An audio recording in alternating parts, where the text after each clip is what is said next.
យើងអាចសង្កត់ខ្យល់បានដោយសារយើងធ្វើការចុចប៊ូតុងពីរប៊ូតុងនេះមួយគឺយើងសម្រាប់ពវល់ម៉ូទ័រហើយប៊ូតុងមួយទៀតគឺប៊ូតុងខ្យល់នេះយើងស្រែឲ្យម៉ូទ័រដើរខាងក្នុងទាំងអស់អញ្ចឹងអានេះម៉ូទ័រខ្យល់គឺអត់ដើរទេ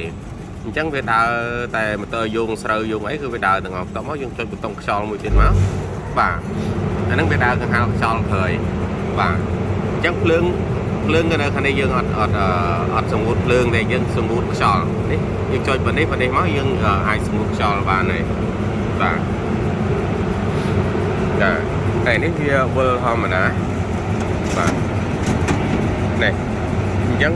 ម៉ូទ័រពវល់ម៉ូទ័រអីវាដើរមកស្អាតស្រួលទាំងអស់ខាងក្រោយក៏ខ្យល់ដើរដែរខាងខ្យល់អូខេខាងខ្យល់គឺដើរធម្មតានេះ